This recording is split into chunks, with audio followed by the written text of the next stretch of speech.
Webster's dictionary describes hydration as the condition of having adequate fluid in body tissues. Proper hydration is important for replacing water lost from sweating, helping maintain body temperature within acceptable limits, removing waste, for your metabolism, digestion. 8 to 10 liters of water per day is secreted and absorbed by the digestive tract. It's important for kidney and urinary function. It helps maintain a healthy weight. Feelings of thirst can be confused with hunger, and it increases energy levels. The following table shows the amount of fluid absorbed by the body per hour based on body weight. The amount of fluid an individual can tolerate varies from one person to another, but usually ranges between 10 to 15 milliliters per kilograms of weight per hour. In other words, as the following table suggests, a 60-kilogram person can absorb between 600 and 900 milliliters of fluid per hour. Rehydration is the act to restore fluid. To prevent dehydration, a person should drink small amounts of water throughout the day, adapting the amount depending on the level of physical activity being performed. People should drink up to 6 liters of water per day depending on their health, activity level, and the environment. Cold water is absorbed in the body more rapidly than warm water. Once you feel thirsty, you are already dehydrated. Scheduled rehydration stops every 20 to 30 minutes during activity.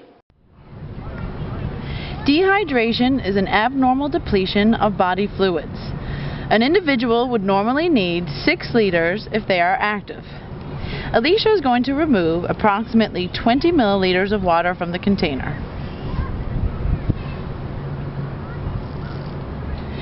Here we would begin to see signs and symptoms of dehydration, including fatigue, thirst, headache, flushed skin, possible hypothermia or hyperthermia, irritability, weakness, nausea, and dark yellow urine.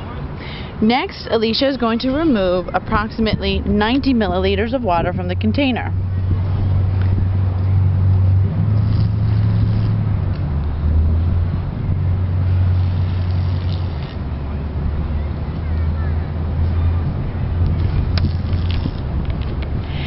Here we would begin to see a deterioration in mental functioning, dizziness, sunken eyes, swollen tongue, tingling in the limbs, inability to swallow, slurred speech, and inability to produce saliva.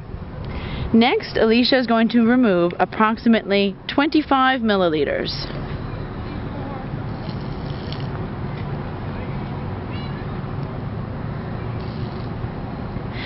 At this point, severe dehydration will occur. Signs and symptoms may include shriveled skin, severe deficits in mental functioning, and delirium. Why water matters. Even healthy eaters often underestimate the importance of their water intake and wind up suffering from chronic low-grade dehydration.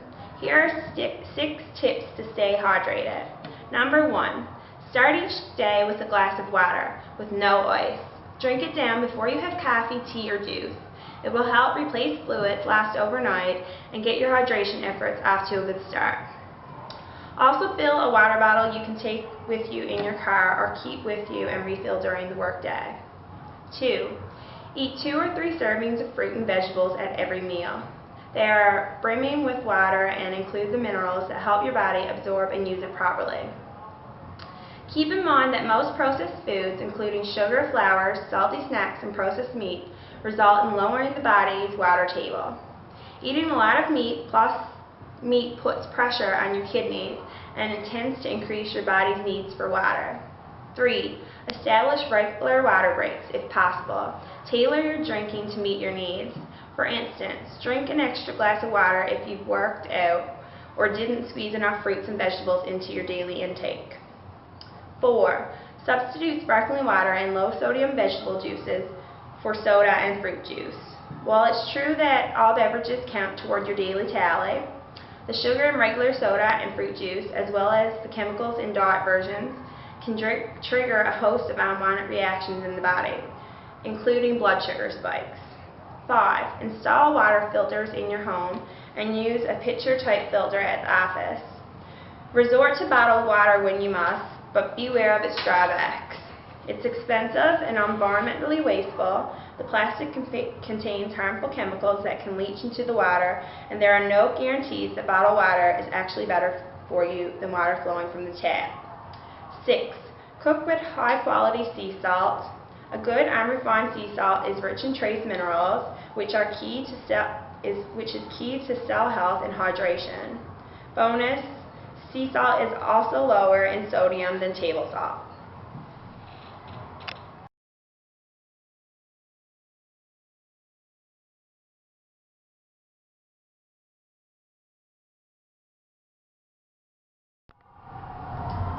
On the previous slide was a sample meal plan of 2, 4, and 6 days.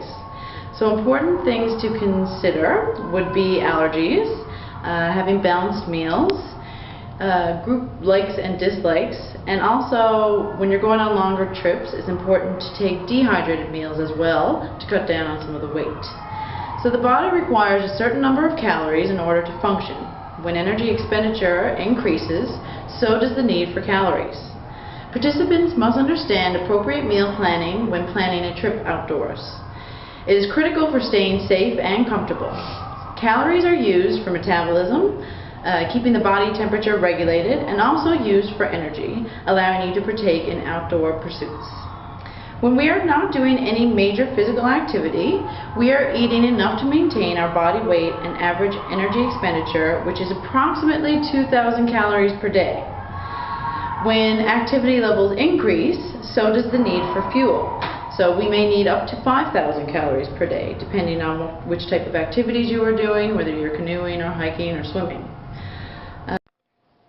When creating a meal plan, it may be useful to have the following foods broken up into different groups. For example, carbohydrates would be pasta, rice, and sugar. Fats would be meat, cheese, butter, and milk. Protein, meat, eggs, and nuts. Fruits and vegetables, dried apples, apricots, and carrot sticks, and also water, minerals, and vitamins. Carbohydrates are more easily broken down and used than protein, and protein is more easily broken down and used than fat. Carbohydrates are quickly converted and therefore gives you fast energy, but it also is used up fairly rapidly. Protein and fat take longer to be converted into energy, but they also last longer. During wilderness activities, 40 to 50% of the calories should be from your carbohydrates, 20 to 30% from protein, and 30% from fat. That provides optimal energy storage and usage. Food on wilderness trips need to be easy to carry, well balanced, easy to prepare, pleasing for taste, and also filling. So a few tips to consider when you're going on a trip outside. For trips that are longer than 2 weeks, there's no real need for any specialized mineral or vitamin planning. Trips exceeding this time would include a meal plan. Freeze-dried food in a lightweight and easy way to pack food. Try to avoid large amounts of dehydrated food. It takes a great deal of water to rehydrate it and can be hard on some people's digestive systems. As with water intake, if you are hungry, you are already low on fuel. You should eat before you are hungry, eating small amounts throughout the day instead of large amounts 3 times a day. Breakfast should be a mixture of 3 types of foods without ingesting too much sugar or carbohydrates. And dinner should be a well-balanced meal in order to provide enough fuel to last through the night. The following table shows the amount of carbohydrates to consume relative to body weight. For example, an individual weighing 30 kg should consume 45 carbohydrates following a 30-minute activity or every 2 hours until the next meal, and so on. Some examples of foods that contain approximately 50 grams of carbohydrates are a 70 milliliter sports drink, 3 average sized pieces of fruit, 3 granola bars, or 2 pancakes with maple syrup. The cells and tissues of the body function and survive within narrow limits of internal environment conditions. The maintenance of these static or constant conditions in the internal environment of the body is known as homeostasis. All organs and cells in the body perform functions which enable us to maintain this constant environment. The human body has a number of psychological mechanisms that enable it to survive and adapt to varying conditions such as cold and warm environments, the stress of exercising or working at high altitudes. While these compensatory responses are complicated and delicately interdependent, a basic understanding of the factors influencing homeostasis will assist us in the prevention, recognition, and the management of many common problems.